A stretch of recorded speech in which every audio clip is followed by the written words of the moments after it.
Hello everyone. आज है 11 जून 2025। तो आज की जो हमारे द हिंदू के टॉपिक क्या रहेंगे।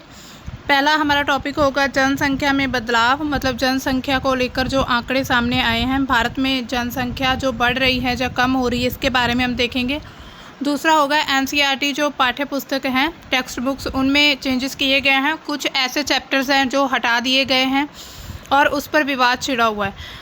तीसरा हमारा टॉपिक होगा कि सौर ऊर्जा की वृद्धि से कोयला उपयोग में कमी हो रही है। मतलब एक तरह से ये हमारे लिए फ़ायदेमंद होगा। अगर सौर ऊर्जा में वृद्धि होती है तो उससे क्या होगा, सोलर एनर्जी अगर हम ज़्यादा प्रोड्यूस करेंगे तो जो कोयला का उपयोग है वो कम होता जाएगा और उससे जो भी समस्याएं हो रही थी या आगे होने वाली हैं, उसके बारे में हम देखेंगे।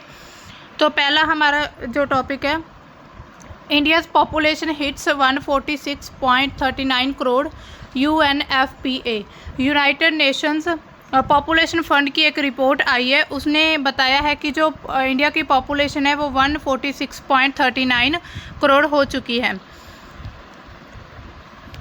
सबसे पहले तो हम देखेंगे न्यूज़ चर्चा में क्यों है। अभी हमने देखा कि रिपोर्ट आई है UNFPA की, इसकी फुल फॉर्म है यूनाइटेड नेशंस पॉपुलेशन फंड। इसकी रिपोर्ट ने कहा है कि भारत की जो जनसंख्या है उसमें मतलब बढ़ोतरी होती जा रही है। भारत की जनसंख्या लगभग 147 करोड़ के करीब हो चुकी है।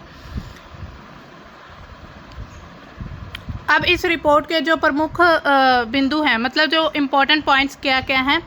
जनसंख्या का अनुमान 2023 में अगर देखा जाए तो 142.86 करोड़ था, जबकि चीन की जनसंख्या अगर 23 की हम बात करें तो 142.57 करोड़ थी। मतलब तकरीबन सेम थी, लगभग, बस थोड़ा बहुत ही फ़र्क था, माइनर सा। लेकिन आज अगर हम देखें तो जो भारत की जनसंख्या है वो पूरे विश्व में मतलब सबसे ज़्यादा जनसंख्या भारत में पाई जाती है। अब चीन को भी पीछे छोड़ दिया है भारत ने। 2025 तक जो अनुमान लगाया जा रहा है कि भारत की जनसंख्या 146 करोड़ तो हो चुकी है, अभी 146.39 करोड़ तो हो चुकी है, लेकिन अब इससे आगे बढ़ने की भी एक अंदाज़ा लगाया जा रहा है कि जनसंख्या और ज़्यादा बढ़ सकती है। अगर हम आयु के अकॉर्डिंग देखें, एज क्लासिफिकेशन करें कि कौन सी एज के जो है लोग या कौन सी एज की कितनी जनसंख्या है, 25% आबादी जो है वो 0 से 14 वर्ष के जो आयु समूह है, मतलब बच्चों की हम मान सकते हैं 0 से 14 साल के जो बच्चे हैं उनकी जो आबादी है वो 25% है। 18% आबादी जो है वो है 10 से 19 वर्ष की। 26% आबादी 10 से 24 वर्ष के आयु समूह की, जो कि यंग जनरेशन है, उसकी जनसंख्या। 68% जो है 15 से 64 वर्ष की, जो कि कामकाज करने वाले जो व्यक्ति होते हैं ना, आप खुद अंदाज़ा लगाइए 15 से 64 वर्ष की जो एज होती है वो मतलब कि उससे क्या होता है कि रोज़गार में सृजन होता है। मतलब उनको अगर रोज़गार सही तरीके से दिया जाए तो बहुत अच्छे से डेवलपमेंट भी हो सकता है। और जो 7% आबादी है वो 65 वर्ष से अधिक की, मतलब जो बुज़ुर्ग हैं वो सबसे कम है भारत में, 7% तक। और अगर हम यंग जनरेशन देखें तो वो ठीक है, 26% तक है और उसके बाद 68% तक। प्रजनन दर और जो जनसंख्या वृद्धि है, मतलब फर्टिलिटी रेट जो वो कितना है। भारत का जो टोटल फर्टिलिटी रेट 23 में 1.9 जन्म प्रति महिला तक गिर गई है। मतलब ये जो रेट है वो गिर चुका है, जो कि प्रतिस्थापन स्तर मतलब 2.1% से भी नीचे है। इससे ये पता चलता है कि जो जनसंख्या की वृद्धि दर है वो धीमी हो रही है। हालांकि जो अगर आप एक ऐसी सिचुएशन इमेजिन करिए कि अगर जो बुज़ुर्ग हैं उनकी अगर मृत्यु नहीं होती, मतलब बुज़ुर्ग अगर बढ़ जाते हैं और बच्चे पैदा नहीं होते हैं, तो कैसी सिचुएशन होगी।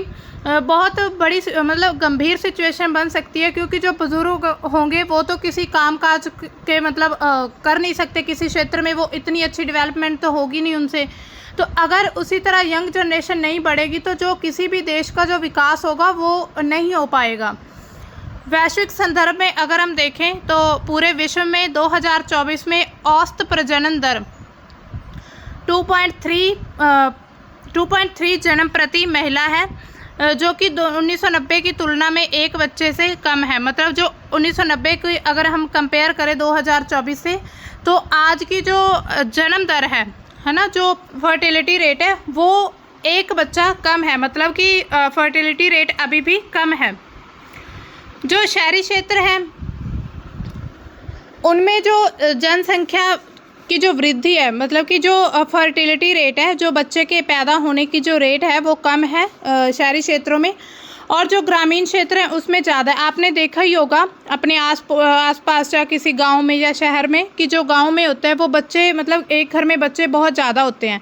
तो इट मीन्स कि जो गांव है उसमें जो जन्म दर है वो बढ़ रही है या ज़्यादा है, और जो शहरी क्षेत्र हैं उनमें कम है। ऐसा भी होता है कि कुछ जो शहर के लोग होते हैं वो अवेयर होते हैं इस चीज़ को लेकर कि 2 या 3 से ज़्यादा बच्चे नहीं लेने, लेकिन गाँव में 4, 5, 5, 7, 7, 8, 8 बच्चे भी होते हैं एक घर में। शिक्षा और आर्थिक सशक्तिकरण के साथ महिला की जो प्रजनन दर है उसमें कमी देखी गई है। मतलब कि शिक्षा, महिलाओं की जो शिक्षा है उनमें भी बहुत कमी है, क्योंकि महिलाओं को पूरी तरह अभी तक भी शिक्षित नहीं किया जा रहा है। मतलब उतनी शिक्षा उन्हें नहीं दी जा रही, उनके सशक्तिकरण के लिए कोई इतने खास कदम नहीं उठाए जा रहे हैं। अगर पॉलिसीज़ कुछ बनाई भी जाती हैं तो वो पूरी तरह से लागू नहीं हो पाती हैं, जिसकी वजह से उनमें अवेयरनेस कम है, वो जागरूक कम होती हैं, और उन्हें पता नहीं होता कि समाज के लिए या पूरे देश के लिए या किसी भी देश के डेवलपमेंट के लिए क्या कुछ ज़रूरी है और क्या कुछ नहीं ज़रूरी। तो उनमें थोड़ी अवेयरनेस की कमी रहती है महिलाओं में। UNFPA ने क्या कहा कि महिलाओं की जो प्रजनन स्वायत्तता है, लैंगिक समानता को बढ़ावा देना और भारत के विकास के लिए महत्वपूर्ण है।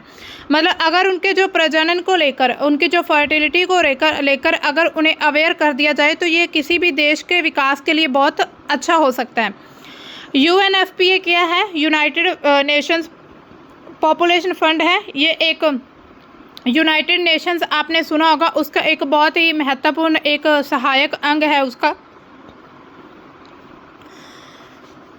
इसको 1987 में इसका नाम बदलकर जो UN राष्ट्र जनसंख्या कोष कर दिया गया था, जबकि UNFPA संक्षिप्त नाम बरकरार रखा गया था। मतलब जो UNFPA नाम है इसको ऐसे ही रखा गया एज इट इज़, लेकिन इसका जो दूसरा नाम बदल दिया, मतलब जो इसकी फुल फॉर्म थी यूनाइटेड नेशंस पॉपुलेशन फंड। इसका काम क्या है कि जो पूरे विश्व की जनसंख्या उसके उसके डाटा इकट्ठा करना और फिर उसको कंपेयर करना, जो उसकी रिपोर्ट पेश करना, ये इसका काम होता है पूरे वैश्विक स्तर पर। UNFPA की भारत में क्या भूमिका है? भारत में अगर हम इम्पोर्टेंस देखें इस संस्था की या इस ऑर्गेनाइजेशन की, तो क्या है? यौन और प्रजनन स्वास्थ्य, सुरक्षित जो मातृत्व है, मतलब जो सुरक्षित माताएं होती हैं, और नवजात देखभाल होती है, मतलब छोटे बच्चों की देखभाल, उनको बढ़ावा देना, ये भी इसका एक काम है। परिवार नियोजन सेवाओं तक जो महिलाएं हैं या गांव के जो लोग हैं जिन्हें अवेयरनेस करने की ज़रूरत है ना, तो उन तक जो संसाधन है उनकी पहुंच को आसान बनाना, जैसे कि जो गर्भ निरोधक संसाधन होते हैं, मतलब उन्हें इतना अवेयर करना कि देश के विकास के लिए या किसी भी क्षेत्र के डेवलपमेंट के लिए कितने बच्चे लेने ज़रूरी हैं और कितने नहीं। तो ये भी इसका एक इम्पॉर्टेंट काम है। जो परिवार नियोजन सेवाएं होती हैं उनकी जो पहुंच है उसको बढ़ाना, हर एक क्षेत्र तक, जो पिछड़ा क्षेत्र है जहाँ जिन लोगों को नहीं अभी तक नॉलेज हैगी उन तक सभी चीज़ों को लेकर जाना, ये इसका एक प्रमुख कार्य है। किशोर अडल्ट जो होते हैं और युवाओं के लिए जो व्यापक यौन शिक्षा, जैसे मतलब कि कॉम्प्रिहेंसिव सेक्सुअलिटी एजुकेशन को लागू करना। मतलब स्कूलों में भी आपने देखा होगा आजकल स्कूल कॉलेज में जो सेक्सुअलिटी एजुकेशन होती है उस बारे में जागरूक किया जाता है। तो इसकी पहुंच हर एक क्षेत्र में बनाना, ये भी इसका एक प्रमुख कार्य है।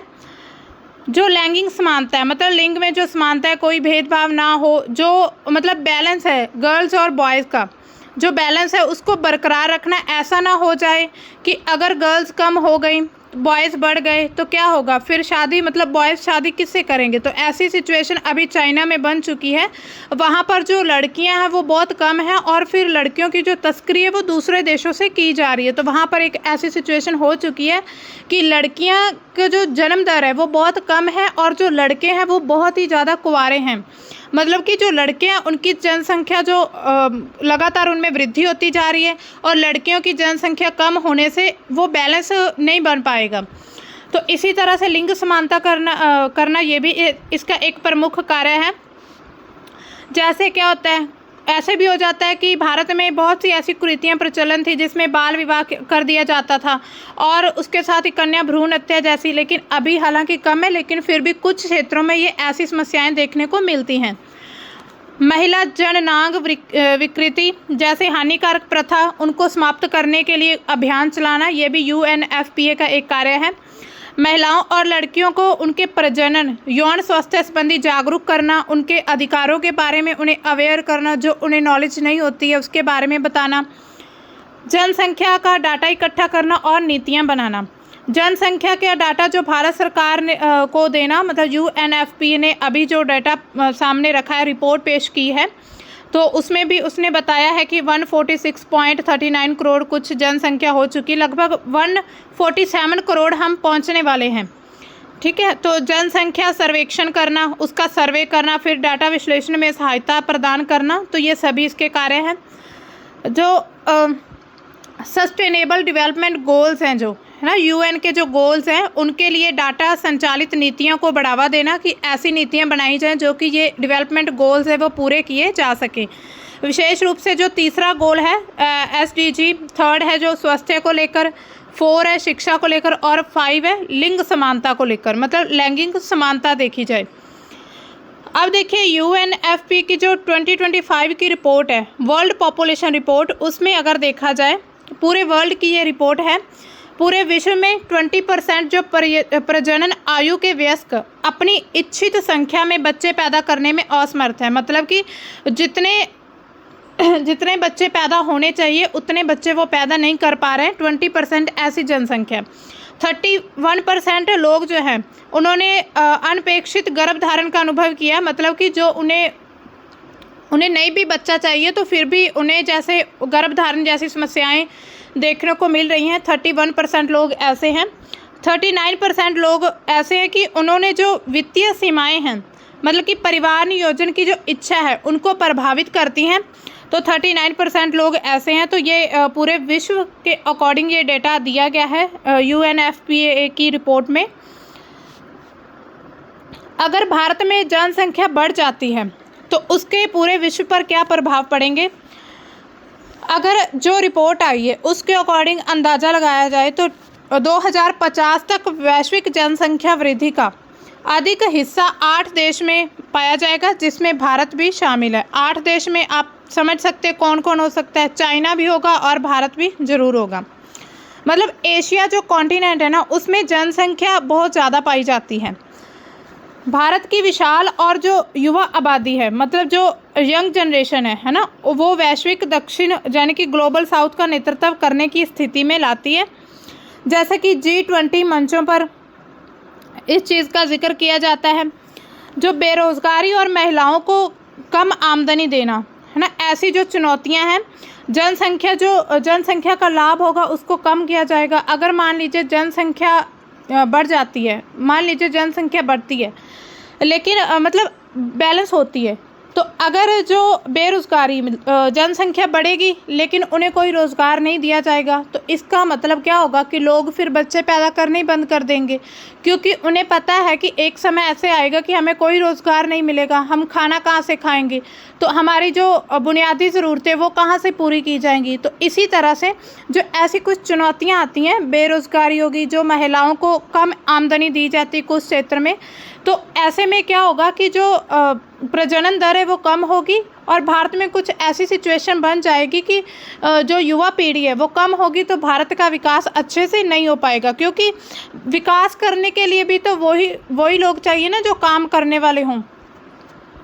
अब इसके आर्थिक प्रभाव क्या पड़ेंगे वैश्विक स्तर पर? जो जनसंख्या लाभांश का अवसर होगा, मतलब कि अगर जनसंख्या बढ़ती है, उन्हें रोज़गार दिया जाता है, तो क्या होगा, उन्हें बहुत अच्छे मौके प्रदान किए जाएंगे रोज़गार को लेकर। फिर जो भारत है वो मतलब विकासशील देशों की तरफ बढ़ना शुरू हो जाएगा। अगर किसी भी क्षेत्र में अच्छे रोज़गार दिया जाता है तो क्या होगा, वहाँ पर की जो रिसर्च डेवलपमेंट टेक्नोलॉजी वो सभी अपने आप में उनमें डेवलपमेंट होना शुरू हो जाएगा। श्रम बल और रोज़गार दिया जाएगा। आर्थिक दबाव भी पड़ सकता है। आर्थिक प्रभाव में एक ऐसी सिचुएशन भी आ सकती है कि अगर रोज़गार ना दिया जाए, अगर काम ना दिया जाए, मतलब जो जनसंख्या उनको काम ना मिले, तो फिर क्या होगा, आर्थिक दबाव बढ़ेगा। तो इससे कुछ अच्छे भी प्रभाव होते हैं, लेकिन बुरे प्रभाव भी साथ में पड़ सकते हैं। सामाजिक प्रभाव अगर हम देखें तो शिक्षा और स्वास्थ्य को लेकर, जैसे कुपोषण की समस्या आ सकती है। मात्र जो मृत्यु दर है MMR 2023 में जो 97 प्रति लाख जीवित जन्म था, ऐसी चुनौतियां बनी रहेंगी। जो ग्रामीण और गरीब क्षेत्र है वहाँ पर ऐसी सिचुएशन देखने को मिलती है। जो गरीब होता है उनके पास ही खाने को कम होता है या खाने को नहीं मिलता, कुपोषण की समस्या बढ़ती है।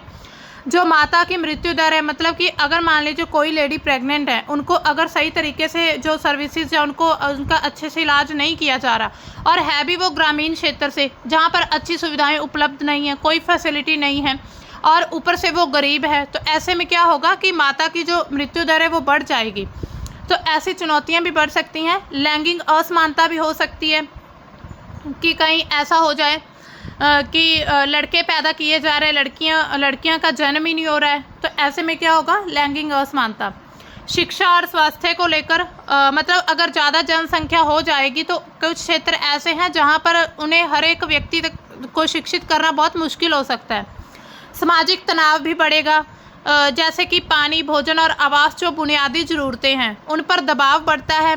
और आज भी अगर हम देखते हैं तो जो ज़मीन है ना, ज़मीन जो खेती योग्य जो ज़मीन होती है, जहाँ पर एग्रीकल्चर लैंड है, वो कम होती जा रही। क्यों? क्योंकि जनसंख्या का दबाव बढ़ता जा रहा है। जनसंख्या बढ़ेगी तो रहने के लिए जगह भी चाहिए। अगर वो जगह, मान लीजिए ये 1 एकड़ में कुछ 100 लोग रहते हैं, वहाँ पर जनसंख्या बढ़कर 200 होगी, तो फिर 1 एकड़ में थोड़ी, फिर तो 2 एकड़ में रहेंगे, फिर 2 एकड़, मतलब ऐसे में क्या होगा कि जहाँ पर एग्रीकल्चर हो सकती थी जिस लैंड पर, उस पर अब जनसंख्या रह रही है, तो इस वजह से सामाजिक तनाव भी बढ़ेगा। फिर सामाजिक असमानता भी बढ़ जाएगी, क्षेत्रीय तनाव होने शुरू हो जाएंगे, जैसे कि शहरी और ग्रामीण विभाजन। आज भी कुछ ऐसे एरियाज़ हैं जहाँ पर क्षेत्रीय तनाव देखने को मिलते हैं, लेकिन बाद में ये ज़्यादा बढ़ सकते हैं। पर्यावरणीय प्रभाव क्या पड़ेंगे, कुछ इन्वायरमेंट पर भी डायरेक्टली प्रभाव पड़ेगा, जो संसाधन है उन पर। भारत की जो जल उपलब्धता है 1951 के अनुसार अगर देखा जाए तो 5177 घन मीटर से घटकर अभी 1500 घन मीटर तक कम हो गई है। मतलब जो पानी मिलने का जो हमारा एक सतह है, एक लेवल है, जो पानी जो ज़मीन से पानी निकालने का, तो वो कम हो चुका है, जिससे जल संकट बढ़ता जा रहा है। प्रदूषण और जलवायु परिवर्तन बढ़ेगा। अगर जनसंख्या बढ़ती है तो ऊर्जा खपत होगी, ऊर्जा खपत अगर बढ़ जाएगी तो वायु प्रदूषण होगा, उससे और भी बहुत सारे जितने भी प्रदूषण है, भूमि प्रदूषण, वायु प्रदूषण, जल प्रदूषण, सभी तरह का जो बढ़ता जाएगा। अगर हम आंकड़ा देखें 2024 में, भारत जो था विश्व का तीसरा सबसे बड़ा CO2 उत्सर्जक है। मतलब 2024 के अकॉर्डिंग जो CO2 उत्सर्जन करने वाला भारत तीसरा सबसे बड़ा देश है। अगर सोच लीजिए जनसंख्या और ज़्यादा बढ़ जाती है तो क्या ही सिचुएशन बन जाएगी। वायु प्रदूषण, जैसे आज भी हम सुनते हैं दिल्ली, मुंबई जैसे बड़े क्षेत्रों में जहाँ पर अक्सर आबादी बहुत ज़्यादा देखने को मिलती है, वहाँ पर मतलब बहुत ज़्यादा प्रदूषण इतना बढ़ चुका है कि वहाँ पर सांस लेने की जो हवा है ना, वो भी साफ कहीं भी नहीं मिल रही। खाद्य सुरक्षा, इस पर भी प्रभाव पड़ेगा। अगर जनसंख्या बढ़ेगी तो भोजन भी ज़्यादा चाहिए, खाने के लिए भी ज़्यादा चाहिए, लेकिन ज़मीन जो है वो कम होती जा रही है। तो भारत में जो प्रति व्यक्ति अनाज की उपलब्धता है वो भी कम हो जाएगी। अभी तो लेकिन पर्याप्त है, लेकिन धीरे धीरे अगर जनसंख्या बढ़ती गई तो फिर कुपोषण, अकाल जैसी स्थिति बन सकती है। ये भी एक बड़ी समस्या होगी। अब देखिए नीतिगत और प्रशासनिक प्रभाव क्या पड़ेगा। नीति निर्माण में चुनौतियां आएंगी। नीतियां बनाने के लिए जो समावेशी और दीर्घकालिक नीतियां बनाना जरूरी है। जनसंख्या अगर बढ़ती है तो इससे हम उदाहरण से समझते हैं कि जो राष्ट्रीय शिक्षा नीति 2020 है और आयुष्मान भारत कार्ड है जैसी योजनाओं, जो संसाधनों उनके दबाव में है। मतलब कि जो राष्ट्रीय शिक्षा नीति और आयुष्मान भारत जैसे जो कार्ड बने होते हैं, आयुष्मान भारत आई थिंक आप समझते होंगे कि ये कार्ड होता है जिसमें जो 5 से 10 लाख तक फ्री इलाज वगैरह किया जाता है, जिसमें शिक्षा को लेकर, स्वास्थ्य को लेकर योजनाएं बनाई जाती हैं और लोगों तक पहुंचाई जाती हैं। शहरीकरण और बुनियादी ढांचा, भारत में अगर देखा जाए तो 600 मिलियन लोग 2030 तक शहरों में रहेंगे। ये एक अंदाज़ा लगाया जा रहा है जनसंख्या के बढ़ने से कि 2030 तक 600 मिलियन लोग शहरों में रहेंगे, जिससे क्या होगा, स्मार्ट सिटी परियोजना जैसी जो परियोजना होगी उन पर इन्वेस्टमेंट ज़्यादा करना होगा। जनसंख्या और डाटा 2011 के बाद भारत में उसके बाद कोई जनसंख्या या जनगणना नहीं हुई थी। 2025-26 में जनगणना होने वाली है, मतलब जनसंख्या काउंट की जाएगी, फिर पता चलेगा कि एग्जैक्ट डाटा भारत में कितना है। सकारात्मक प्रभाव भी कुछ पड़ सकते हैं, जैसे कि जीडीपी में वृद्धि होगी। अगर हर एक व्यक्ति को पर्याप्त रोजगार, पर्याप्त संसाधन मिलते रहें तो जीडीपी में वृद्धि हो सकती है। भारत की जो तकनीकी क्षेत्र है वो विकास की तरफ बढ़ेगा। अगर आईटी जो क्षेत्र है वहाँ पर जनसंख्या को सही तरीके से जो काम दिया जाए, उन्हें जो स्किल एजुकेशन दी जाए किसी भी प्रकार की, तो इससे क्या होगा, कोई भी देश बहुत अच्छे से तरक्की के रास्ते पर चल सकता है। सांस्कृतिक और सामाजिक विविधता होगी। जनसंख्या की विविधता में भारत में जो सांस्कृतिक और नवाचार के क्षेत्र है उसमें बढ़ावा होगा, नई नई संस्कृति देखने को मिलेगी और उससे क्या होगा कि वैश्विक स्तर पर भारत का प्रभाव अच्छे से पड़ सकता है। अगर हम स्टेट वाइज देखें पॉपुलेशन इंडिया में, तो स्टेट वाइज हम देख सकते हैं सबसे पहले है यूपी, दूसरे नंबर पर है महाराष्ट्र। तो हम देखते हैं कि यूपी, महाराष्ट्र, बिहार, तो इन सभी में जनसंख्या ज़्यादा पाई जाती है। चुनौतियों का अगर समाधान करना हो, जो चुनौतियां हमारे सामने आएंगी बढ़ती जनसंख्या को लेकर, तो सबसे पहले तो उन्हें शिक्षा देनी होगी, कौशल विकास करना होगा। मतलब शिक्षा ऐसी नहीं कि ओनली बुक्स रीड कराई जाओ या आप सिलेबस कंप्लीट करो, उनके साथ उन्हें किसी स्किल डेवलपमेंट की भी एजुकेशन मिलनी चाहिए, कोई स्किल एजुकेशन दी जानी चाहिए, जैसे कोई भी टेक्नीशियन या किसी भी तरह से ये स्कूल एजुकेशन से इन चीज़ों को स्टार्ट करना चाहिए। स्वास्थ्य सेवाएं देनी चाहिए उन्हें, तो इससे क्या होगा, अगर स्वास्थ्य सेवाएं दी जाएंगी उन लोगों तक, जो गांव के क्षेत्र हैं वहां पर अगर एजुकेशन दी जाएगी, महिलाओं का सशक्तिकरण किया जाएगा, मतलब कि उन्हें जो भी पॉलिसीज़ हैं, नीतियां, उनके बारे में बताया जाएगा, तो इससे क्या होगा कि जनसंख्या को कंट्रोल किया जा सकता है। लैंगिक समानता को बढ़ावा देना होगा। पर्यावरणीय स्थिरता बनानी होगी, मतलब कि अगर मान लीजिए जनसंख्या बढ़ भी जाती है लेकिन फिर क्या होगा, जनसंख्या बढ़ने के साथ प्रदूषण बढ़ेगा, लेकिन अगर हम प्रदूषण को कम करना भी चाहते हैं तो हम पेड़ लगा सकते हैं। तो दूसरी तरह हमें पर्यावरण का भी ध्यान रखना होगा। तो पर्यावरण को स्थिर बनाकर ही अगर जनसंख्या में थोड़ी बहुत वृद्धि होती है फिर उसको बैलेंस किया जा सकता है। लेकिन अगर जनसंख्या वृद्धि होती गई लेकिन पर्यावरण की तरफ हमने कोई ध्यान नहीं दिया तो इससे बहुत बड़ी समस्याएं उत्पन्न हो सकती हैं।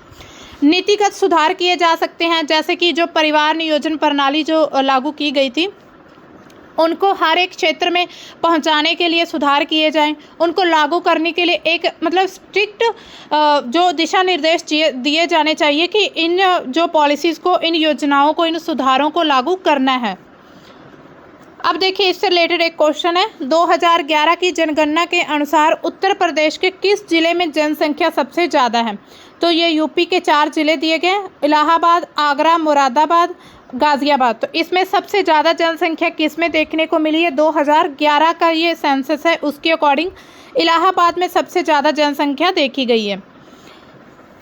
अब आते हैं हमारे नेक्स्ट टॉपिक पे। ये टॉपिक है कि जो एनसीईआरटी की जो बुक्स हैं, टेक्स्ट बुक्स, उसमें चेंजेस किए जा रहे हैं गवर्नमेंट के द्वारा, तो इस पर कुछ विवाद भी छिड़ा हुआ है। New NCERT text books don't carry poverty and colonised narratives says panel member. जो एक पैनल है एनसीईआरटी का, जो एनसीईआरटी बुक्स को जो भी चेंजेस करना है, जो उनका पूरे प्रबंधन का ध्यान रखता है, तो उसके द्वारा ये कहा गया कि जो पॉवर्टी एंड कॉलोनाइज्ड, मतलब जो उपनिवेशवाद और गरीबी को लेकर जो चैप्टर्स हैं उनको रिमूव किया जा रहा है। चर्चा में क्यों है कि पैनल के द्वारा एनसीईआरटी जो पाठ्यक्रम है उसमें बदलाव करने के कारण, मतलब बदलाव किया गया है। तो बड़ा बदलाव क्या है कि गरीबी और उपनिवेशवाद के विषय हैं वो हटाए गए हैं। कुछ लोग क्या कहते हैं कि जो ये पाठ्यक्रम है सांस्कृतिक पुनर्जनन का हिस्सा है, और बाकी इसे कहते हैं कि जो इतिहास तथ्य हैं, ऐतिहासिक तथ्य हैं, उनके साथ छेड़छाड़ की जा रही है, क्योंकि अगर हम उपनिवेशवाद को देखें तो ये इतिहास के बारे में हमें जानकारी देता है। इससे क्या होगा कि एक विवाद भी छिड़ चुका है। अगर हम बदलाव देखें, कौन कौन से बदलाव कौन सी कक्षा में किए गए हैं, तो सबसे पहले बदलाव जो है 6th क्लास की बुक में है। जो पुरानी पाठ्य पुस्तक थी 2012 से पहले, उसमें क्या था, जो इकोनॉमिक थी, है ना, अर्थशास्त्र, वो 2 अलग अलग एक मतलब अध्याय थे उसमें, एक था ग्रामीण आजीविका जैसे कि रूरल लाइवलीहुड्स, और शहरी आजीविका अर्बन लाइवलीहुड्स। तो इसके बारे में दिया गया था। ग्रामीण आजीविका में जो तमिलनाडु के ग्रामीण क्षेत्र है, गांव वाले क्षेत्र हैं, वहाँ की जो धान के खेत हैं उनमें जो काम करते लोग जैसे कि मजदूर, किसान, कर्जे में डूबे हुए, जहाँ मछली पकड़ने वाले, गांव में जो लोगों की कठिनाई है उनके बारे में यहाँ पर केस स्टडी दी गई थी पहले चैप्टर में। ये अध्याय जो था गरीबी, सामाजिक असमानता, ग्रामीण जीवन की चुनौतियों को दर्शाते थे। मतलब कि ये चुनौतियाँ हमें पता चलती थी इनसे कि गरीबी को लेकर क्या क्या चुनौतियाँ सामने आ सकती हैं। तो अब नई पाठ्य पुस्तक में क्या चेंज किया गया है, जो गरीबी और कर्जे में किसान डूबे हुए हैं उनका पूरा चैप्टर जो केस स्टडी थी वो पूरी तरह से हटा दी गई है। इसके अलावा एक नया चैप्टर शुरू किया गया जो कि कौटिल्य के अर्थशास्त्र के शुरू होता है, जो कि कौटिल्य का अर्थशास्त्र आई थिंक आपने सुना ही होगा। और जो डेयरी सहकारी क्रांति है, गुजरात में जो अमूल की भूमिका है उस पर केंद्रित किया जा रहा है। आप एक चीज़ सोचिए, अगर हम किसी भी व्यक्ति की या किसी भी क्षेत्र की सिर्फ अगर हम उसकी अच्छाइयाँ देखी जाएंगे, मतलब उसके डेवलपमेंट को देखे जाएंगे, तो हम उसमें इम्प्रूवमेंट या सुधार कैसे करेंगे? नहीं कर पाएंगे। जब तक हमें उस एरिया की या उस देश की, उस इंसान की हमें कुछ जो समस्याएं हैं, मतलब जो हमें प्रॉब्लम्स देखने को फेस करनी पड़ रही हैं प्रॉब्लम्स, उसके बारे में हमें पता नहीं चलेगा तो हम सॉल्यूशन नहीं निकाल पाएंगे। तो क्या है, एनसीईआरटी की जो पैनल है अभी वो ऐसा ही कर रहे हैं कि जो प्रॉब्लम्स हैं, चुनौतियां हैं, जो हमें चैलेंजेस देखने को मिलते हैं उनको हटाकर सिर्फ जो अचीवमेंट्स हैं उनको ऐड किया जा रहा है। लेकिन अगर सिर्फ हम अचीवमेंट देखेंगे तो हम कभी आगे नहीं बढ़ पाएंगे, क्योंकि हमें तो यही लगेगा कि भाई हम तो डेवलपमेंट हो चुके हैं, अब हमें किसी और चीज़ की ज़रूरत नहीं है। लेकिन ऐसा नहीं है। अब उन्होंने क्या किया है, जो गरीबी में जो भी चैलेंजेस देखने को मिलते हैं, जैसे गांव के क्षेत्र में ज़्यादा ऐसी समस्याएं देखने को मिलती हैं, उनको हटाकर उन्होंने अमूल जैसे जो बहुत बड़े बड़े कंपनीज़ हैं, है ना, तो उनको जो भूमिका है या उनकी जो भी महत्व है, जो उनकी अचीवमेंट्स हैं, प्राप्तियां हैं, उनको दिखाना शुरू कर दिया है। तो नया अध्याय जो है आधुनिक उदाहरण और कहानी कहने यानी कि स्टोरी टेलिंग पर ध्यान देता है, जो कि पुराने जो गरीबी केंद्रित दृष्टिकोण से डिफरेंट है। अगर हमें यही नहीं पता चलेगा कि गरीबी भारत में किस वजह से है, तो फिर हम गरीबी को ख़त्म कैसे कर पाएंगे? अगर किसी भी समस्या को सोल्यूशन हमें निकालना है तो पहले हमें उस समस्या का पता होना चाहिए। बिना समस्या के, बिना प्रॉब्लम के हम सोल्यूशन नहीं दे सकते। तो इसी चीज़ को लेकर विवाद छिड़ा हुआ है। तो अगर हम क्लास 7 की पाठ्य पुस्तक में देखें, मतलब उसमें क्या चेंजेस किए गए हैं। जो पुरानी बुक थी, टेक्स्ट बुक, उसमें जो SST की बुक होती है जो सामाजिक विज्ञान की, उसमें इतिहास, भूगोल और सामाजिक और राजनीतिक जीवन ये अलग अलग थे। और इसमें उपनिवेशवाद, सामाजिक असमानता, मतलब समाज में जो असमानता है, इनइक्वालिटी है, वो कैसे है, उसके कारण क्या, उसको कैसे सही किया जा सकता है। ऐतिहासिक संदर्भों पर जो अध्याय थे वो शामिल थे। ये पुरानी बुक की बात है, पुराने में ये सब दिया हुआ था। अब अगर हम नई बुक देखें, इसका नई बुक का नाम है एक्सप्लोरिंग सोसाइटी। तो नई बुक का जो टेक्स्ट, मतलब जो हेडिंग दिया गया है, बाहर का जो कवर है, उसको एक्सप्लोरिंग सोसाइटी का नाम दिया गया, इंडिया एंड बियॉन्ड। इसमें क्या है कि इतिहास, भूगोल और अर्थशास्त्र को इकट्ठा करके एक बुक बना दी गई है। इसमें क्या होगा, अगर मान लीजिए कोई एक बुक बनाई जाती तो उसमें बहुत सी ऐसी चीज़ें उनको हटाना भी पड़ता है, क्योंकि इतना तो है नहीं कि पूरा ग्रंथ तैयार कर दिया जाए। अगर अलग अलग पार्ट्स में बुक डिवाइड की जाएगी तो अलग अलग पार्ट्स में हमें जिस चीज़ की ज़रूरत है हम सिर्फ वही बुक ले सकते हैं। अब देखिए, किसी व्यक्ति को नहीं ज़रूरत अर्थशास्त्र की, तो वो उसको क्या होगा कि उसको सारी बुक्स लेनी पड़ेंगी, क्योंकि अभी एक बुक में कंबाइन कर दिया गया है। उपनिवेशवाद से जो संबंधित सामग्री थी उनको या तो हटा दिया गया या फिर कम कर दिया गया। अब देखिए, किसी 3 बुक्स को जोड़कर एक बुक बनाई जाएगी, है ना, 3 बुक्स हैं, उसको एक बुक बनानी है, तो उसमें बहुत सी ऐसी चीज़ें कट करनी पड़ेंगी ताकि जो बच्चों पर बर्डन है वो ज़्यादा ना बढ़ सके। क्योंकि इससे क्या होगा, अगर उन तीनों की बुक्स के सभी पेजेस को मिला दिए जाते तो फिर क्या होगा, फिर वही बड़ा ग्रंथ बन जाएगा, उससे कोई फ़ायदा नहीं होगा।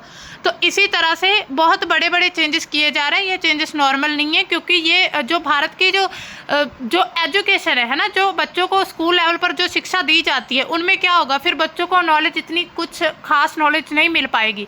जो नॉलेज सरकार देना चाहेगी सिर्फ वही मिलेगी, अगर इन सभी चैप्टर्स को हटा दिया जाता है तो।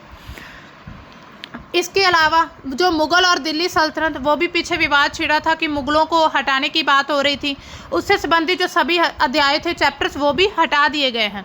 इसके अलावा जो प्राचीन भारतीय राजवंश होते थे जैसे मगध, मौर्य, शुंग, सातवाहन, पवित्र भूगोल जो कि 12 ज्योतिर्लिंग, 4 धाम जैसे और महाकुंभ, ऐसे विषय जोड़ दिए गए। मतलब कि सिर्फ बुक्स को अब अगर हम देखा जाए तो जो एनसीईआरटी का पैनल जो जिसने भी ये बुक्स में चेंजेस किए हैं वो सिर्फ धार्मिक तरीके से ही बुक्स को बनाना चाहता है कि लोग सिर्फ धार्मिक विषयों के बारे में ही पढ़ें। हमें हालांकि हर एक धर्मों के बारे में पता होना चाहिए, नॉलेज होना अच्छी बात है, लेकिन सिर्फ एक पर्टिकुलर एक फील्ड की नॉलेज है ना, वो अच्छी बात नहीं है। तो उन्होंने क्या किया है कि मुग़ल और दिल्ली सल्तनत के जो इतिहास के जो इतने बड़े बड़े चैप्टर्स हैं, इतिहास को हटा दिया है।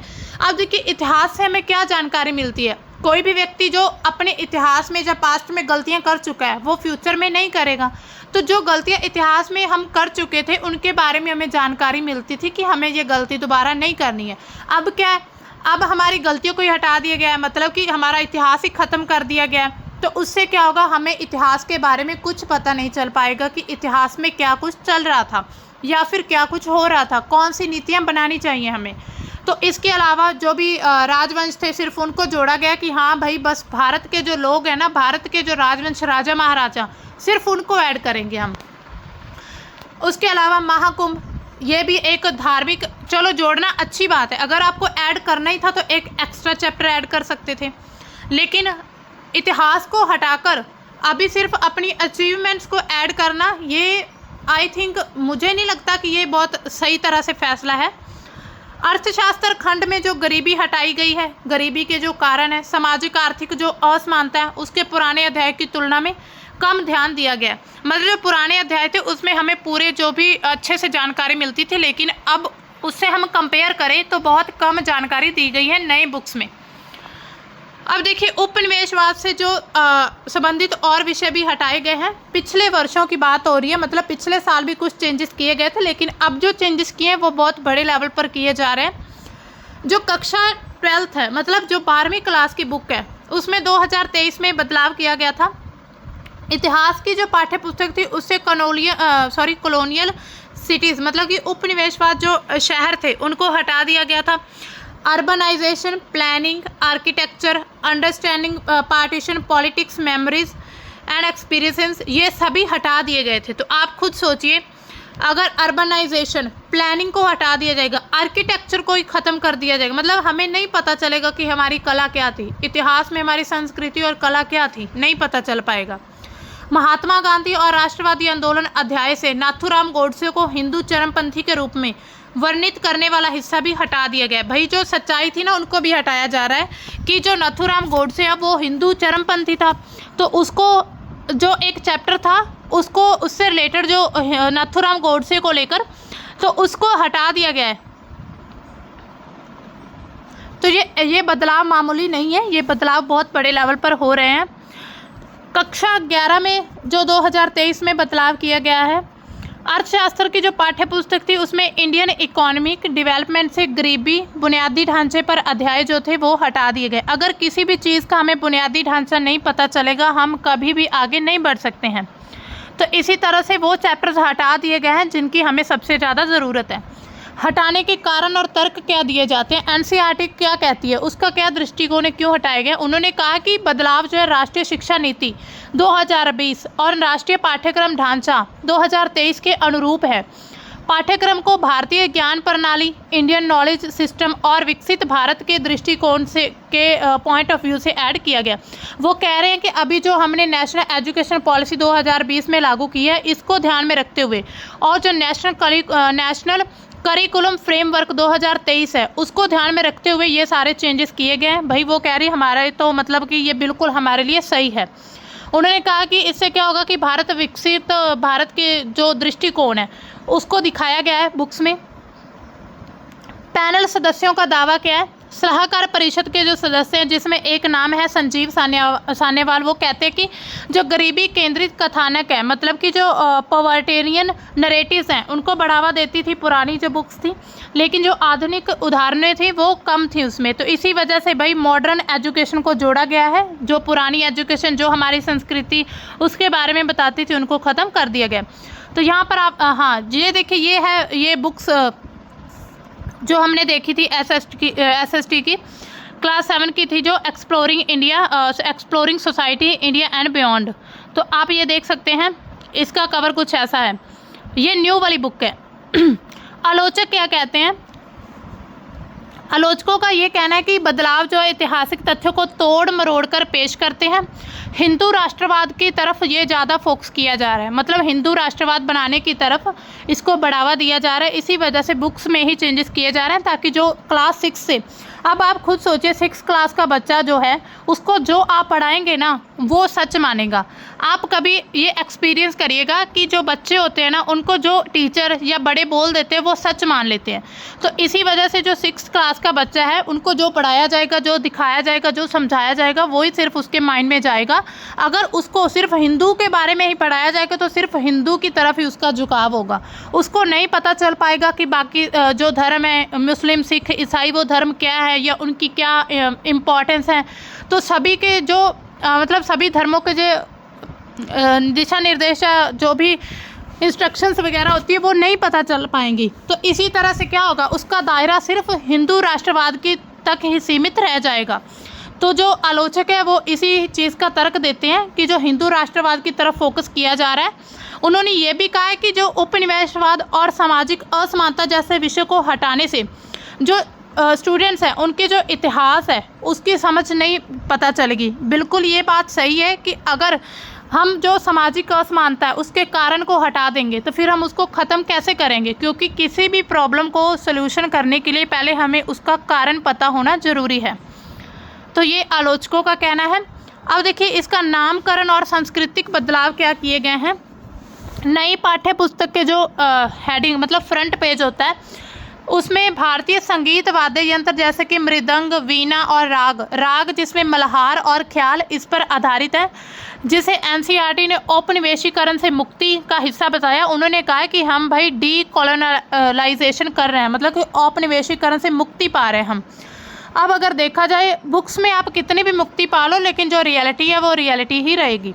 हालांकि जो केरल है, वहाँ के जो शिक्षा मंत्री वी शिवनकुट्टी ने अंग्रेजी माध्यम की किताबों के हिंदी नाम की आलोचना कर दी। उन्होंने कहा है कि जो अंग्रेजी माध्यम, मतलब इंग्लिश मीडियम की जो बुक्स हैं, उनका जो नाम है आप हिंदी में रखे जा रहे हो। तो इस पर भी एक जो विवाद का विषय छिड़ गया है। तो ये था हमारा टॉपिक इससे रिलेटेड। अब हम एक क्वेश्चन देखते हैं। ये क्वेश्चन जो है ये पुरानी बुक से लिया गया है, जो NCERT की पुरानी बुक्स थी। निम्नलिखित में से कौन सी विशेषता सिंधु सभ्यता के लोगों की विशेषता थी, मतलब है जो सिंधु घाटी की सभ्यता के जो लोग हैं उनकी विशेषता क्या है। पहला ऑप्शन है उनमें उनके पास बड़े बड़े महल और मंदिर होते थे। दूसरा है वे पुरुष और स्त्री दोनों देवताओं की पूजा करते थे। तीसरा, युद्ध में घोड़े से चलने वाले रथों का प्रयोग करते थे। तो इनमें से तीनों में से कौन सा सही है? इसका सिर्फ ऑप्शन बी करेक्ट है, पहला और तीसरा गलत है। उनके पास कोई बड़े बड़े महल और मंदिर नहीं होते थे। ये तो बहुत मतलब बहुत चेंजेस आए उसके बाद ये महल और मंदिर बनने शुरू हुए थे, जब वो शासक के रूप में उभरने लगे थे तभी। युद्ध में उनके साथ घोड़े से चलने वाले रथ नहीं थे। हालांकि उनका उन समय पर जब हम हड़प्पा सभ्यता देखते हैं या सिंधु घाटी सभ्यता, तो उस समय पर इतने शासक राजा महाराजा नहीं होते थे, ना ही कोई सेना होती थी। ये धीरे धीरे बाद में डेवलपमेंट होनी शुरू हुई। तो इसमें केवल ऑप्शन जो बी है, मतलब ऑप्शन दूसरा है सिर्फ, वही करेक्ट है। अब हमारा तीसरा टॉपिक है जो द हिंदू का। इसमें यह है कि इंडिया जो सोलर एनर्जी है वो मतलब बढ़ती जा रही है और उससे जो कोयले का जो उपयोग है उसमें कमी देखने को आ रही है। तो ये एक फ़ायदेमंद, मतलब बहुत अच्छी स्थिति इसको हम कह सकते हैं, ये अच्छा है भारत के लिए। चर्चा में क्यों है? क्योंकि भारत में जो सौर ऊर्जा है वो तेज़ी से बढ़ रही है और उसके सकारात्मक प्रभाव देखे जा रहे हैं, खास करके ऊर्जा के क्षेत्र में। स्वच्छ ऊर्जा होगी, नवीकरणीय ऊर्जा होगी, ऐसी ऊर्जा को बढ़ावा मिलेगा तो भारत में जो भी प्रदूषण जो और भी समस्याएं हैं वो कम हो सकती हैं। मैगवेयर ने क्या कहा है कि 2025 तक, हालांकि जो 2025 चल रहा है उसके लास्ट तक बोल रहा है कि कोयले का जो उपयोग है वो नियंत्रित हो सकता है। जनवरी से अप्रैल के दौरान सौर ऊर्जा उत्पादन में अगर हम पिछला रिकॉर्ड देखें तो 32% की जो वृद्धि हुई है, तो उसमें क्या हुआ कि बिजली आपूर्ति को बढ़ाने में मदद मिली है, जबकि जो कोयला आधारित उत्पादन है वो उनको मतलब स्टेबलाइज रखा गया, स्थिर रखा गया, और प्राकृतिक गैस आधारित उत्पादन है जो उसमें 27% की कटौती की गई है। एक और डेटा है, जनवरी अप्रैल के दौरान जो समग्र स्वच्छ बिजली उत्पादन में 23% की वृद्धि हुई है। मतलब कि जो स्वच्छ ऊर्जा उसमें वृद्धि होती जा रही है, जिससे क्या बहुत अच्छे फ़ायदे भी होने वाले हैं। सरकारी नीतियां और प्रोत्साहन क्या क्या किए गए हैं। ये जो सौर ऊर्जा बढ़ी है, मतलब सौर ऊर्जा, हम जैसे ये न्यूज़ में आया कि सौर ऊर्जा की जो उत्पादन है वो बढ़ता जा रहा है, लगातार वो ज़्यादा प्रोड्यूस होती जा रही है। तो उसके कारण क्या हैं, उससे कुछ रीज़न रहे होंगे। तो पहला तो हम समझते हैं कि जो सरकार की नीतियां और प्रोत्साहन सरकार ने क्या कुछ दिया है। सौर ऊर्जा आप समझते ही होंगे, जो सूर्य से ऊर्जा बनती है और उस ऊर्जा को एनर्जी के रूप में यूज़ किया जाता है, उससे इलेक्ट्रिसिटी प्रोड्यूस की जाती है। आपने अपने घरों में या गाँव में, शहरों में, कहीं भी आपने बड़े बड़े मैदानों में, खेतों में कहीं देखा होगा कि बहुत बड़े बड़े ऐसे सोलर पैनल लगाए जाते हैं, तो वो बिजली उत्पादन के लिए किए जाते हैं। इससे क्या होगा, वैसे अगर देखा जाए बिजली तो डैम के थ्रू या कोयले, तो उससे बिजली उत्पादन, ऊर्जा उत्पादन किया जाता है। लेकिन अगर हम सौर ऊर्जा की तरफ बढ़ते हैं तो ये बहुत अच्छा स्टेप होगा। मतलब अगर सौर ऊर्जा सबसे ज़्यादा होगी भारत में, क्योंकि क्या है कि सूर्य जो वो कभी ना ख़त्म होने वाला एक एनर्जी का स्रोत है, ऊर्जा का स्रोत है, तो उससे हम चाहें कभी भी, चाहें कितनी भी, चाहें जैसे भी चाहें बिजली ऊर्जा उत्पादन कर सकते हैं। लेकिन अगर हम जो दूसरे संसाधन होते हैं जैसे कोयला या फिर डैम के थ्रू जैसे बिजली उत्पादन करते हैं, तो वो मतलब कि नवीकरणीय नहीं होते हैं। वो एक समय ऐसा आएगा कि वो सभी जो संसाधन है वो ख़त्म होने की संभावना है। तो ऐसे में क्या होगा कि हमारे पास कुछ ऐसे प्लान से, कुछ ऐसे ऑप्शंस भी होने चाहिए कि अगर ये जो संसाधन है, प्राकृतिक संसाधन अगर ख़त्म हो जाते हैं तो उसमें क्या, उसके बाद हमारे पास कोई दूसरा एक होना चाहिए स्टेप, जिससे हम बिजली उत्पादन, ऊर्जा उत्पादन कर सकते हैं। तो ऐसे में सौर ऊर्जा का जो उत्पादन करना बहुत अच्छा कदम है। तो इसको बढ़ावा कैसे दिया गया है, जो भारत सरकार की राष्ट्रीय सौर मिशन, तो उन्होंने एक मिशन चलाया था, राष्ट्रीय सौर मिशन। 2030 तक 500 गीगावाट नवीकरणीय ऊर्जा ने सौर ऊर्जा को बढ़ावा दिया है। मतलब कि 2030 तक इसका लक्ष्य रखा गया है कि 500 गीगावाट तक बिजली जो ऊर्जा है वो पैदा की जाएगी। सौर परियोजना के लिए सब्सिडी दी जाती है, टैक्स छूट किया जाता है। सौर पैनल उत्पादन में मेक इन इंडिया पहल जो है लागत है उसको कम किया गया। मेक इन इंडिया के तहत बहुत सी पॉलिसीज़, बहुत से ऐसे अभियान चलाए गए जिसमें सौर पैनल भी एक उसी का हिस्सा है। सौर पैनल से सौर ऊर्जा उत्पादन की जाती है। और इसी में एक जो स्कीम चली थी, PM सूर्य घर मुफ्त बिजली योजना। मतलब जो सोलर पैनल से जो बिजली उत्पन्न होती है तो उससे क्या होगा, कोई बिल नहीं आता, कुछ नहीं। तो उससे क्या है कि ये मुफ्त बिजली योजना के तहत इसको शुरू किया गया था। तकनीकी प्रगति और लागत में कमी की गई थी। जो सोलर पैनल की कीमतें थी वो वैश्विक स्तर पर कम करके, और भारत में स्थानीय निर्माण को सौर ऊर्जा को कोयले की तुलना में अधिक प्रतिस्पर्धी बनाया गया है। मतलब कि सौर ऊर्जा को कोयले की तुलना में अधिक प्रतिस्पर्धी, इट मीन्स कि जो सौर ऊर्जा की लागत है वो कम है। तो इसी तरह से लोग क्या करेंगे, फिर सौर ऊर्जा की तरफ अपना रुख ज़्यादा कर लेंगे। तो ये भी एक अच्छी स्कीम थी। 2023 में सौर ऊर्जा की लागत कोयले से उत्पादित बिजली की तुलना में 20 से 30% कम थी। मतलब जो सौर ऊर्जा, जो सोलर पैनल लगाए जाते हैं उसमें 20 से 30% तक कमी की गई थी अगर इसको किसी घर में लगाया जाता है। वहीं अगर दूसरी तरफ कोयले से ये बिजली उत्पादित की जाती तो उसमें बहुत ज़्यादा मतलब लागत आती थी, उसमें खर्च ज़्यादा आता था। जो BSS है, बैटरी भंडारण प्रणालियाँ हैं, उसकी प्रगति हुई है। और सौर ऊर्जा की जो अंतरायक प्रकृति को संबोधित किया है, जिससे क्या हुआ, यह अधिक विश्वसनीय बनी रही है। अब देखिए, बढ़ती ऊर्जा मांग और पर्यावरणीय दबाव। भारत में ऊर्जा की मांग लगातार बढ़ती जा रही है, क्योंकि हमें पता है जनसंख्या बढ़ रही है, उससे इलेक्ट्रिसिटी, ऊर्जा, हर एक तरफ की जो हर एक प्रकार के संसाधन है उन सभी की मांग बढ़नी शुरू हो जाएगी। 2030 तक एक टारगेट रखा गया है कि 1900 TWh से अधिक का अनुमान होगा। मतलब अनुमान लगाया कि 2030 तक इतनी जो ऊर्जा है वो उत्पन्न करनी है। उसको पूरा करने के लिए स्वच्छ ऊर्जा की ज़रूरत है। COP26 एक ये हुआ था, कॉन्फ्रेंस ऑफ पार्टीज 26 हुई थी पेरिस में, ये समझौता था। इसके तहत जो कार्बन उत्सर्जन है उसको कम करने के लिए सौर ऊर्जा को जो प्रेफरेंस दी गई है, उसमें भी ये कहा गया था कि जो कार्बन उत्सर्जन है अगर उसको आप कम करना चाहते हो तो सौर ऊर्जा को बढ़ावा देना होगा। निजी क्षेत्र और विदेशी निवेश मतलब इसमें क्या योगदान दे रहे हैं। जो निजी क्षेत्र में जैसे कंपनियां आती हैं, Adani green company, Tata power और रिन्यू पावर जैसी कंपनियां हैं, इन्होंने बड़े पैमाने पर सौर परियोजनाओं में निवेश किया है। मतलब ये इन्वेस्ट कर रहे हैं जिससे क्या सौर ऊर्जा को बढ़ावा मिल रहा है। अंतर्राष्ट्रीय वित्त पोषण किया जा रहा है। तकनीकी सहायता ने सौर ऊर्जा का जो विस्तार है उसको और ज़्यादा बढ़ावा दिया है। कोयले के उपयोग पर क्या प्रभाव पड़ेंगे, इसको लेकर आंशिक नियंत्रण संभव है। मतलब कि कोयले का जो उपयोग हो रहा था उस पर कुछ हद तक कंट्रोल किया जा सकता है। 2023 तक जो कुल बिजली क्षमता थी, कोयले की हिस्सेदारी लगभग 50% थी। मतलब कि जो बिजली बनाई जाती थी तो 50% बिजली थी वो कोयले से उत्पन्न की जाती थी, जबकि सौर ऊर्जा की हिस्सेदारी सिर्फ 17% थी। लेकिन अगर हम 2025 का डेटा देखें तो सौर ऊर्जा की जो हिस्सेदारी वो बढ़ती जा रही है और आगे भी बढ़ने की उम्मीद है। कोयले का उपयोग पूरी तरह से नियंत्रण करना तो मुश्किल है, लेकिन कोयला आधारभूत बिजली आपूर्ति यानी कि बेस लोड के लिए महत्वपूर्ण है, जबकि जो सौर ऊर्जा की आपूर्ति मौसम और समय पर निर्भर करती है।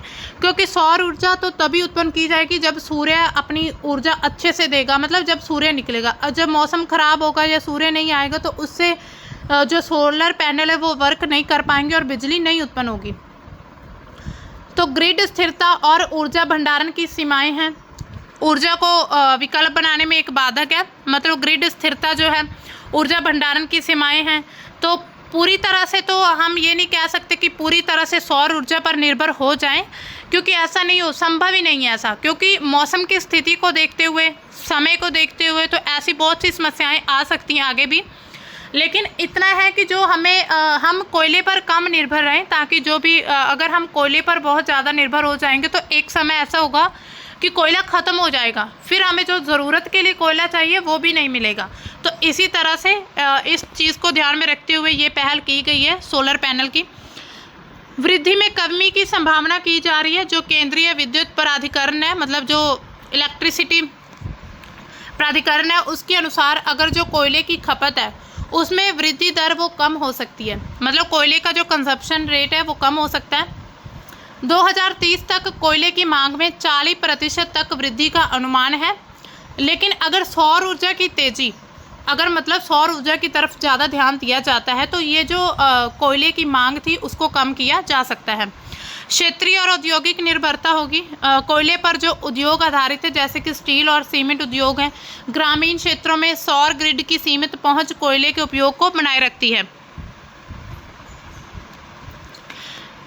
मतलब कि जो बड़ी बड़ी फैक्ट्रीज हैं, जो बड़े बड़े उद्योग हैं, उसमें कोयले की ज़रूरत ज़्यादा है। तो इसी तरह से अगर हम कोयले पर अपनी जो इलेक्ट्रिसिटी की निर्भरता को कम कर देंगे और उद्योग की तरफ, उद्योग में ही हम कोयले का यूज़ करेंगे तो इससे बहुत अच्छा बेनिफिट हो सकता है। पर्यावरणीय लाभ क्या होंगे इसमें, मतलब जो इन्वायरमेंट में हमें क्या बेनिफिट मिलने वाले हैं अगर सौर ऊर्जा को बढ़ावा मिलता है और कोयला उपयोग उसको कम किया जाता है। तो कार्बन उत्सर्जन में कमी देखी जाएगी, क्योंकि कोयले से जब बिजली बनती है तो कार्बन उत्सर्जन बहुत ज़्यादा होता है। और भारत, ये हमने देखा था 2023 में तीसरा नंबर पर देश था कि जो मतलब कि जो कार्बन उत्सर्जन करने वाला तीसरे नंबर पर ये कंट्री आती थी।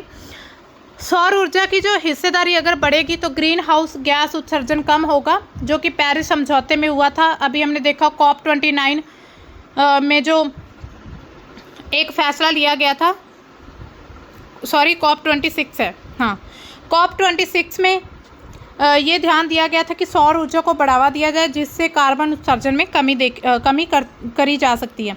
वायु प्रदूषण में भी कमी होगी। कोयला संयंत्र जैसे कि PM2.5, सल्फर डाइऑक्साइड, SO2 और नाइट्रोजन ऑक्साइड जैसे प्रदूषक का उत्सर्जन करते हैं। अगर कोयले से जब बिजली या ऊर्जा उत्पादन की जाती है तो ऐसी हानिकारक गैसों का निकलना संभव है। तो इनसे क्या होता है कि वायु प्रदूषण को कम किया जा सकता है। इससे जो स्वास्थ्य संबंधी समस्याएं हो सकती हैं, अस्थमा हो सकता है, हृदय रोग, और जो अपनी जो शरीर है वो बीमारियों से भर जाता है। फिर जल संरक्षण, कोयला संयंत्रों में जो ठंडक के लिए बड़ी मात्रा में पानी की ज़रूरत होती है और सौर ऊर्जा उत्पादन में पानी की खपत नहीं है। मतलब जब हम सूर्य से ऊर्जा प्राप्त करते हैं या सोलर पैनल से इलेक्ट्रिसिटी ऊर्जा उत्पन्न करते हैं तो उसमें पानी की ज़रूरत नहीं होती है, जिससे क्या होगा कि जल संकट भी कम हो सकता है। आर्थिक लाभ क्या होंगे? ऊर्जा लागत में कमी की जा सकती है। सौर ऊर्जा की जो प्रति यूनिट लागत है 2023 में 2.5 से 3 रुपये किलोवाट आवर थी। कोयला जो 4 से 5 रुपये था उससे कम है। मतलब अगर हम जो सोलर पैनल से जो यूनिट लागत अगर देखी जाए तो वो कम है, लेकिन कोयले से ज़्यादा है। यह उपभोक्ताओं को और उद्योगों के लिए बिजली बिल कम कर सकता है। मतलब जो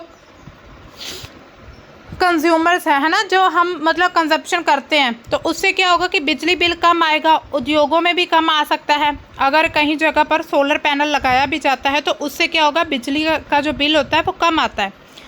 आयात में निर्भरता में कमी होगी। आयात मतलब कि दूसरे देशों से जो भी ऊर्जा के लिए कुछ मंगवाते हैं, जैसे कोयला, हम मेन यहाँ पर कोयले की बात कर रहे हैं, तो कोयला जो हम इंपोर्ट करते हैं उसमें कमी आ जाएगी। अगर इंपोर्ट हम करते हैं तो हमारे जो देश के बहुत बड़ा जो मतलब कि अगर हमारा आयात ज़्यादा हो गया और निर्यात कम हुआ तो ये भारत विकसित नहीं हो पाएगा, क्योंकि जो धन की जो मतलब निकासी हो रही है ना, अगर आयात होता है, अगर किसी और कंट्री से कोई कोयला हम मंगाते हैं तो उसके लिए भाई वो हमें फ्री में कोयला नहीं देंगे, हमें उसके लिए धन देना होगा। और इससे क्या होगा कि जो धन की निकासी वो ज़्यादा हो रही है और धन भारत में कम आ रहा है, तो इसी वजह से भारत का जो बजट सिस्टम है वो भी पूरी तरह से ख़राब हो सकता है। विदेशी मुद्रा खर्च होती है और ऐसे में क्या होगा, अगर सूर्य से ऊर्जा बनाई जाती है या इलेक्ट्रिसिटी उत्पन्न की जाती है तो आयात में कमी देखी जाएगी। नौकरी मिलेगी। अगर सौर ऊर्जा जो क्षेत्र है वहाँ पर विनिर्माण, स्थापना, रख रखाव के लिए लाखों नौकरियाँ पैदा हो रही हैं।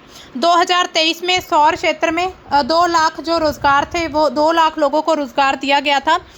कोयला क्षेत्र से जो अधिक गति से बढ़ रहा है, मतलब कि सौर ऊर्जा का जो क्षेत्र है वहाँ पर रोज़गार ज़्यादा मिलता है। ऊर्जा स्वतंत्रता होगी। सौर ऊर्जा से भारत की जो ऊर्जा सुरक्षा है वो बढ़ जाएगी, क्योंकि ये वैश्विक कोयला मूल्य अस्थिरता को प्रभावित कम करेगा। मतलब जो कोयले की कीमत है वो कम होती रहती है, बढ़ती रहती है या कम होती रहती है, तो इससे क्या होगा, मूल्य अस्थिरता है, तो इस पर कोई प्रभाव नहीं पड़ेगा। सामाजिक लाभ क्या होंगे? स्वास्थ्य में सुधार हो सकते हैं। सबसे पहले ग्रामीण विकास होगा, जैसे कि ये आप देख सकते हैं पिक्चर में, ये मिनी ग्रिड सिस्टम दिखाया गया और रूफ टॉप मतलब कि जो छत के ऊपर पैनल लगाए जाते हैं। तो इसमें क्या होगा कि जिन क्षेत्रों में बिजली नहीं जाती है, भाई सूरज तो हर जगह जाता है, सूरज की किरणें, तो इट मीन्स कि जिन क्षेत्रों में बिजली देना संभव नहीं है, बिजली की पहुंच नहीं है, वहां पर सोलर पैनल के जरिए बिजली की आपूर्ति की जा सकती है, जिससे लोगों का जो जीवन स्तर है उसमें सुधार होगा। शिक्षा और उत्पादकता, विश्वसनीय और सस्ती बिजली से ग्रामीण क्षेत्रों में जो शिक्षा यानी कि रात में पढ़ाई करना, छोटे व्यवसाय जैसे लघु उद्योग, कुटीर उद्योग होते हैं, तो उनकी उत्पादकता को बढ़ावा मिलेगा, जिससे क्या होगा कि ग्रामीण क्षेत्र का विकास होगा और स्वास्थ्य में भी सुधार होने लगेगा। भारत में अगर देखा जाए ऊर्जा प्रबंधन की तकनीकें क्या क्या हैं, मतलब सौर ऊर्जा प्रबंधन की, बैटरी आधारित भंडारण किया जाता है भारत में। लिथियम आयन बैटरी का प्रयोग होता है, जिससे सबसे आम और कुशल है।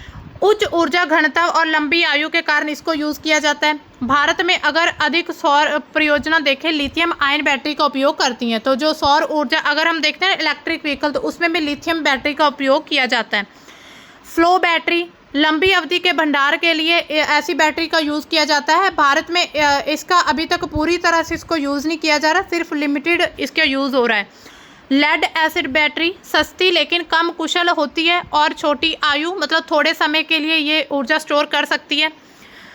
पंप हाइड्रो स्टोरेज है, पानी को ऊंचाई पर पंप करके ऊर्जा संग्रहित किया जाता है, जो कि भारत में कुछ क्षेत्रों में उपयोगी है, लेकिन भौगोलिक सीमाओं के कारण ये भी कुछ लिमिटेड क्षेत्र हैं। थर्मल स्टोरेज में भी ऊर्जा जो उसको स्टोर किया जाता है। सौर ऊर्जा को गर्मी के रूप में इकट्ठा करना पिघले हुए नमक में, जो कि सौर थर्मल पावर प्लांट के लिए ज़रूरी है। भारत में ये अभी शुरुआती चरण में है। हाइड्रोजन स्टोरेज किया जाता है, सौर ऊर्जा से हाइड्रोजन उत्पादन होता है, भंडारण, जो कि भविष्य के लिए एक अच्छा विकल्प हो सकता है। यहाँ पर आप देख सकते हैं रीन्यूएबल एनर्जी, मतलब कि जो एनर्जी रीन्यूएबल की जा सकती है, hydro energy, solar power, bio power, small hydro, wind power, तो ये सभी एनर्जी को रीन्यू किया जा सकता है। इसके अलावा जो हम कोयला से जो भी ऊर्जा या बनाते हैं, अगर कोयला एक समय पर ख़त्म हो गया तो वो हम उसको दोबारा नहीं बना सकते, लेकिन अगर सोलर पावर है उसमें अगर हम देखें तो आप देख सकते हैं 90.76 गीगावाट ऊर्जा उत्पादन किया जाता है। परसेंटेज में सबसे ज़्यादा जो सोलर पावर लगे हैं, मतलब सोलर पावर से जो बिजली है वो उत्पन्न की जा रही है। तो आप इस ग्राफ के पाई चार्ट है कि इसके ज़रिए समझ सकते हैं कि कौन से क्षेत्र में कितनी ऊर्जा का उत्पन्न किया जा रहा है। वर्तमान में क्या संभावनाएं हैं इसकी? सौर ऊर्जा की हिस्सेदारी में वृद्धि हो सकती है, जैसे कि अभी हम देख ही रहे हैं कि सौर ऊर्जा का जो उत्पन्न है वो लगातार बढ़ता जा रहा है, जिससे क्या होगा कि भारत में 2025 तक 100 गीगावाट से अधिक सौर क्षमता हासिल कर सकता है, जो कि कोयले पर निर्भरता को कम करेगा। उसके बाद हाइब्रिड सिस्टम है, सौर और कोयला आधारित बिजली का संयोजन होगा। हाइब्रिड मॉडल प्रचलित हो सकते हैं, जिससे कोयले का जो उपयोग है वो कम हो सकता है। नीतिगत चुनौतियां बनाई जा सकती हैं। कोयला खदान जो है, थर्मल प्लांट से जुड़े रोजगार मिलेगा, और इसका जो आर्थिक प्रभाव है उसको संतुलित करना सरकार के लिए एक चुनौती हो सकती है। इससे रिलेटेड एक क्वेश्चन है, सौर पैनल में ऊर्जा रूपांतरण कहाँ से कहाँ तक होता है? सौर से विद्युत तक, मतलब कि सौर ऊर्जा से इलेक्ट्रिसिटी तक। तो ये थे हमारे आज के टॉपिक। मिलते हैं हम अपने कल के टॉपिक के साथ, तब तक के लिए बाय। Thanks for watching.